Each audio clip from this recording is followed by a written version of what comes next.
நம்மோடு சமூக ஆர்வலர் சகோதரி கஸ்தூரி அவர்கள் இணைகிறார். வணக்கம் கஸ்தூரி. வணக்கம். வணக்கம். இப்போ இந்த வழக்கில் நம்முடைய கேள்விகள் பலவாக இருந்தாலும் நேற்றைய தீர்ப்பும் இன்றைய சர்ச்சைகளும் வெளியாகி இருக்கிற நடவடிக்கையில் ஒரு வழக்கறிஞராக, சமூக ஆர்வலராக, பெண்ணிய போராளியாக கஸ்தூரியினுடைய வலிமையான கருத்து என்ன? நேற்று நீதிமன்ற தீர்ப்பை நான் வரவேற்றேன், நன்றியோட பாராட்டினேன். ஏன்னு சொன்னா ஞானசேகரன் அவர்கள் அந்த ஒரு நபர் மட்டும்தான் நேரிடையான குற்றவாளி. பாலியல் வன்முறையை அரங்கேற்றியது ஞானசேகரன் மட்டும்தான், வேற யாரும் இல்ல. அவனுக்கு கிடைக்க வேண்டிய தண்டனை எந்த தளர்வும் இல்லாத ஒரு 30 வருட சிறை தண்டனை அப்படிங்கறத நாங்க வரவேற்றோம். ஏன்னா இதுக்கு மரண தண்டனை கொடுக்க முடியாது. இதை விட கொடூரமான கோரமான குற்றங்களுக்கு தான் மரண தண்டனை தருவாங்க. இந்தியாவில் மரண தண்டனைங்கிறது எக்ஸெப்ஷன், நாட் த ரூல். ஆனா மற்றபடிக்கு இது ஒரு சரியான தண்டனை அப்படின்னு நாங்க நினைச்சேன். இருந்தாலும் நேற்றே நான் பதிவு செய்த ஒரு கருத்து என்ன என்றால், ஞானசேகரனை புடிச்சிட்டாங்க, ஆனா ஞானசேகரன் தனியாளா இருந்திருக்கவே முடியாது. ஒரு அண்ணா யூனிவர்சிட்டிக்குள்ள போகணும் வரணும்னு சொன்னாங்க. நீங்க ஒண்ணு டீச்சரா இருக்கணும், ஸ்டாஃபா இருக்கணும், இல்ல எம்ப்ளாயி நிர்வாக ஊழியரா இருக்கணும், இல்ல செக்யூரிட்டியாவது இருக்கணும், இல்லைன்னா நீங்க மாணவ மாணவியரா இருக்கணும். இவங்க மட்டும்தான் அண்ணா யூனிவர்சிட்டிக்குள்ள ஒரு நேர வரையறை இல்லாம இருக்க முடியும் இல்லைங்களா? இவர் அவரோட 3வது மனைவி அண்ணா யூனிவர்சிட்டியில பணி செய்யறாங்கன்னு சொன்னா, அவங்கள பாக்குறாங்க, போறாரு வர்றாரு, இல்ல பிரியாணி சப்ளை பண்றாருன்னா அதுக்கு நீங்க உள்ள எவ்வளவு நேரம் இருப்பீங்க? பிரியாணி எத்தனை மணிக்கு சப்ளை பண்ணுவீங்க? உங்க மனைவிய பார்க்கவோ இல்ல வேற ஒரு பல்கலைக்கழகத்தை சேர்ந்த யாரோ ஒருவர் நீங்க பாக்குறீங்கன்னு வச்சுக்கலாமே, மாலை 6 மணிக்கு மேலதான் அவங்களை நீங்க பார்க்க போவீங்களா? இல்ல உள்ளேயே நீங்க 8 மணி, அந்த பெண்ணுடைய குற்றச்சாட்டுப்படி பார்க்கும் பொழுது அது இரவு மிகுந்த ஒரு வேளையில இந்த குற்றம் நடந்திருக்குது. அது ஒண்ணும் 6 மணிக்கு ஈவினிங் சாரி ஒரு நிமிஷம், 6 மணி ஈவினிங்க்கு ஒண்ணும் அது நடக்கல இல்லைங்களா? சோ அப்போ அவங்க எத்தனை மணி நேரம் புதாருக்குள்ள ஒளிஞ்சிருக்கிறாரு? ஒரு நாள் இல்ல, 2 நாள் இல்ல, எத்தனையோ நாள் அந்த புதாருக்குள்ள ஒளிஞ்சுக்கிட்டு வீடியோ எடுக்கிறது அவர் ஒரு பழக்கமா வச்சிருந்திருக்கிறாரு. தொடர் குற்றவாளி. பல பெண்கள் அவருடைய இந்த வலையில விக்டிம் ஆயிருக்கிறாங்க, பாதிக்கப்பட்டிருக்கிறாங்க. இந்த பெண், இந்த வீர மாணவி மட்டும்தான் அதுக்கான கம்ப்ளைண்ட் புகார கொடுத்துருச்சு. இல்லைன்னா இது இன்னும் எத்தனை மாதங்களுக்கு வருடங்களுக்கு இது போய்கிட்டு இருக்குமோ நமக்கு தெரியாது. இந்த கேள்வி வருது. அப்போ ஒரு பின்புலம் இல்லாம இந்த ஆளு யாரோ ஒரு பெரிய ஆளு அல்லது பெரிய ஆளுடைய பேக்ரவுண்ட் இருக்கு அப்படின்னு தெரியாம செக்யூரிட்டி விட மாட்டாங்க. உள்ள யார் போறாங்க வர்றாங்கன்னு கேள்வியே இல்லாம ஒருத்தர் போறாரு வர்றாருன்னா அதுக்கு ஏதோ ஒரு காரணம் இருக்கு. இந்த கேள்வியை நான் நேற்று வச்சிருந்தேன். அடுத்த கேள்வி என்ன வச்சிருந்தேன்னா, சரி அந்த பொண்ணோட டீடைல்ஸ் ஃபர்ஸ்ட் சஸ்பெக்ட் லிஸ்ட்ல இவரை அரெஸ்ட் பண்றாங்க. குற்றம் நடந்தது டிசம்பர் 23. இவரை அரெஸ்ட் பண்றாங்க. இன்னும் சிலர் பேரை சஸ்பெக்ட், சந்தேகத்தின் பேரில் கைது பண்ணிட்டு இவரை விடுவிச்சிருந்தாங்க. உடனடி விடுதலை, ஜாலியா வீட்டுக்கு போறாரு. அதுக்கப்புறம் 2 நாள் கழிச்சு இந்த பொண்ணு போய் எஃப்ஐஆர் கொடுக்கும் போது, இந்த வெளிய மீடியாவில சொல்லும் பொழுது, அதை அதிமுகவும் பாஜகவும் எடுத்து வெளியே பேசும்போது, மீடியா அதை வெளியே கொண்டு வரும்போதுதான் மறுபடியும் ஞானசேகரன் ஒரு பேர் வருது. அது வரைக்கும் இந்த வெளியே சுத்திட்டு இருந்தார், தலைமறைவா இருந்தாருங்க. நம்ம எல்லாரும் பேசிக்கிட்டு இருக்கும் போது அவர் ஒளிஞ்சுக்கிட்டு இருந்தாரு. போட்டோவா வெளியே வந்தது, உதயநிதியோட ஒரு போட்டோ, மாசுவோட ஒரு போட்டோ அப்படின்னு வெளியே காமிச்சுக்கிட்டு இருந்தார். அப்படி இருந்த ஒருத்தருக்கு அவர் தலைமறைவா இருக்கும் நேரத்துல பாதிக்கப்பட்ட அந்த மாணவியோட ஊரு பேரு என்ன படிக்கிறாங்க எல்லா விவரமும் வெளியே வருது. எஃப்ஐஆர் அப்படியே பொதுவெளியில வருது. அந்த பொதுவெளியில வந்தது தொழில்நுட்ப கோளாறுன்னு சொல்றாங்களே, இல்ல அது தொழில்நுட்ப கோளாறா அஜாகிரதையா? பிரஸ் மீட் வச்சு கமிஷனர் சார் சொல்றாங்க. இதுக்கு முன்னாடி அந்த மாதிரி ஏதோ ஒரு காரணத்துக்கு நீங்க பிரஸ் மீட் பாத்திருக்கீங்களா? இந்த ஃபெலிக்ஸ் இதுல திருநெல்வேலிக்கு பக்கத்துல அடுத்து சிறையில் அடித்துக் கொள்ளப்பட்ட விஷயத்துல நமக்கு தமிழகத்துல ஒரு பிரஸ் மீட் நடந்துச்சா? அத எக்ஸ்பிளைன் பண்றதுக்கு இதுக்கு அவசரமா பிரஸ் மீட் வச்சு ஞானசேகரன் மட்டும்தான் குற்றவாளி, இது வந்து தொழில்நுட்ப கோளாறால இந்த வெளியே வந்துருச்சு அப்படின்லாம் நமக்கு விவரம் சொன்னாங்க. அப்படி தொழில்நுட்ப கோளாறால வந்துச்சுன்னு சொன்னா நாம அதை அஜாகிரதான்னு நினைக்கிறோமோ, இல்ல வேணும்ட்டே பண்ணான்னு நினைக்கிறோமோ, இல்ல தொழில்நுட்ப கோளாறோ? இந்த தொழில்நுட்ப கோளாறு அது என்னங்க அடிக்கடி இந்த காவல்துறையில தொழில்நுட்ப கோளாறு வருது. பொள்ளாச்சி விவகாரத்திலும் இந்த தொழில்நுட்ப கோளாறு வந்துச்சு தெரியுமா? அந்த விஷயங்களும் விவரங்களும் லீக் ஆச்சு. வீடியோவெல்லாம் நம்ம பார்த்தோம். எப்படி லீக் ஆச்சு பொதுவெளிக்கு? இப்பவும் லீக் ஆகுது, அரக்கோணத்துல லீக் ஆகுது. சரி, இவ்வளவு பெரிய விஷயம் நடந்து இது பிரஸ் மீட் வைக்கிற அளவுக்கு போச்சு, ஏன் திருப்பி அரக்கோணத்துல லீக் ஆகுது? அப்போ உள்ள ஏதோ நடக்குதுங்கிற ஒரு சந்தேகம் பொதுமக்களுக்கு வருது. அதை நம்ம பேசுறோம். காவல்துறையிலயோ அரசு தரப்புலயோ இந்த தொழில்நுட்ப கோளாறு அப்படின்னு சொல்றதுக்கு என்ன நடவடிக்கை எடுத்தாங்க, அப்படி என்ன நடவடிக்கை எடுத்தாங்கிறது நீதிமன்றத்துல தாக்கல் பண்ணாங்களா, எந்த விவரமா சொன்னாங்களா? சோ ஸ்பெஷல் இன்வெஸ்டிகேஷன் டீமுக்கு இவங்க சொல்றது மட்டும்தான் அவங்க வச்சு, அதை வச்சுதான் they can proceed. இவங்க சொல்லாம மறைச்சா எதை வச்சு ப்ரொசீட் பண்ண முடியும்? இப்ப அடுத்த கேள்வி, ஜெயந்தி பிபி ஜெயந்தி அவர்கள், ஞானசேகரன் யார் அந்த சார்?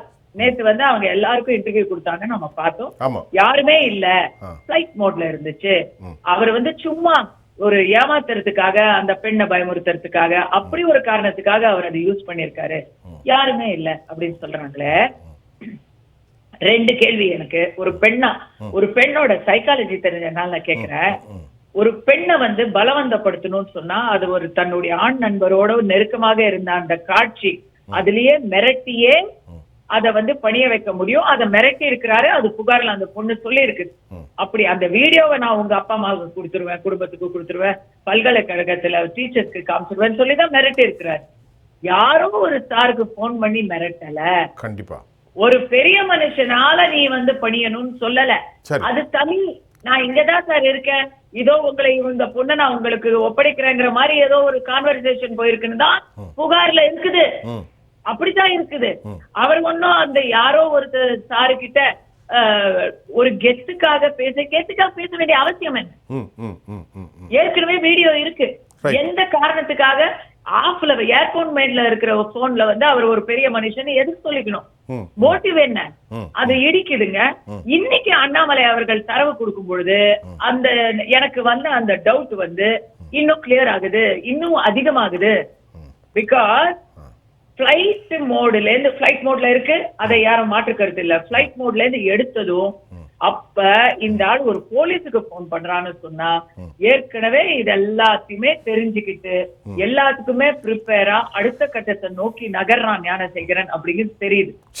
அந்த போலீஸ்கார அப்புறம் என்ன கோட்டை சண்முகத்தோட பேசுறான், கோட்டூர் சண்முகத்தோட பேசுறான், போலீஸ்காரனோட பேசுறான். போலீஸ்காரன் ஒரு பல்கலைக்கழக ஊழியரோட பேசுறாரு, மேல் அதிகாரியோட பேசுறாரு போன்ற விஷயங்களை அண்ணாமலை அவர்கள் சொல்லும் பொழுது, இன்னொன்னு சொல்ற, அதிமுகவுக்கும் அண்ணாமலை அவர்களுக்கும் நடுவுல கருத்து வேறுபாடு இருக்கிறது, அதெல்லாம் வேற. ஆனா இந்த பெண்ணுடைய விஷயத்துல எத்தனையோ மர்மங்கள் புதைந்து கிடைக்கின்றன என்ற நேர்கோட்டில் எல்லாருமே வர்றோம்.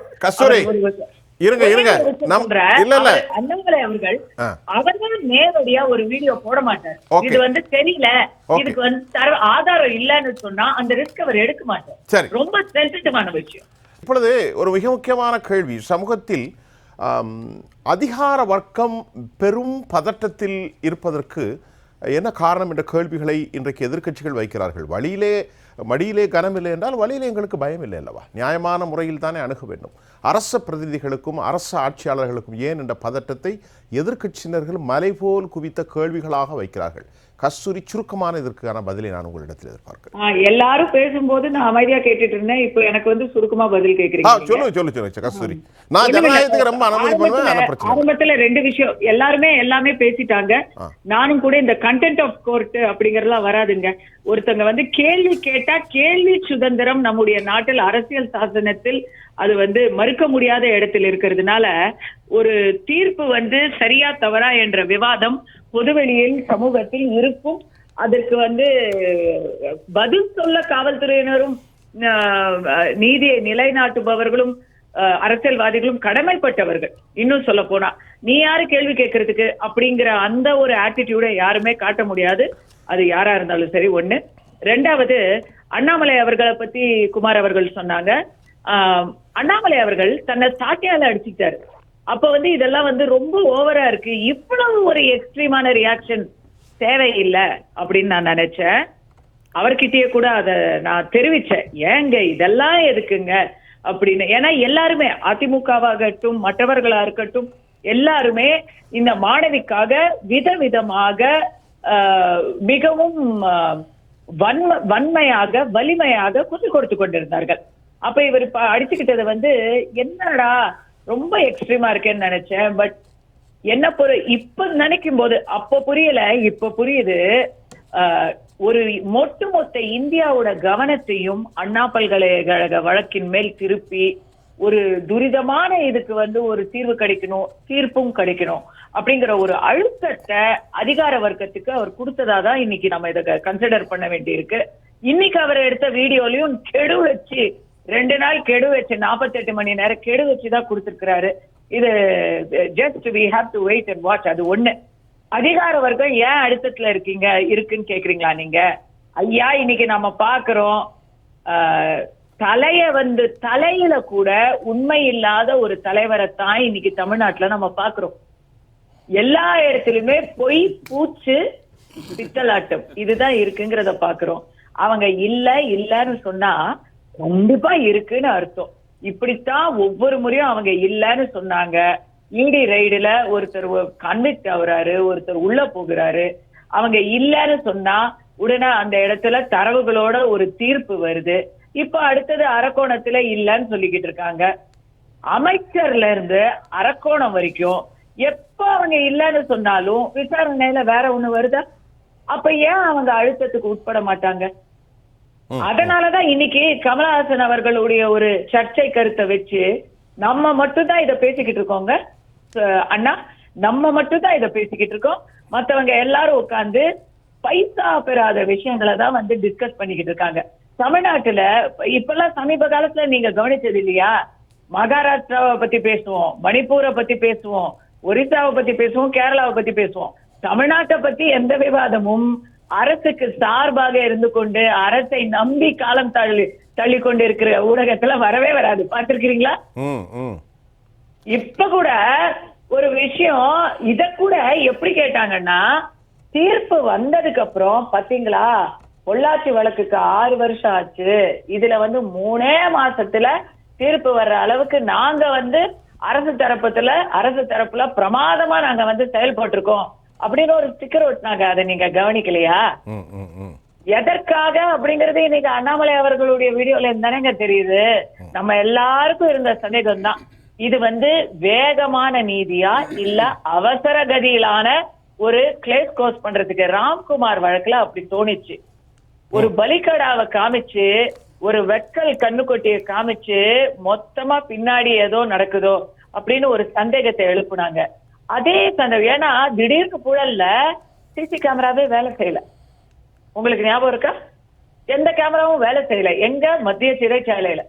அது ஒரு மர்மம். அந்த மர்மம் இன்னைக்கு வரைக்கும் அதுக்கு பதில் இல்லை. அதே போல இன்றைக்கு ஞானசேகரன் அவருடைய போன் ரெக்கார்ட்ஸ் வேற யார் கையிலயும் காவல்துறை கையில இருக்கு. அதை பப்ளிக் பண்ணட்டுமே.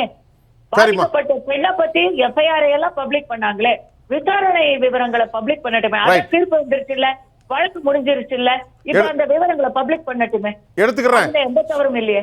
எடுத்துக்கிறேன் கஸ்தூரிமா.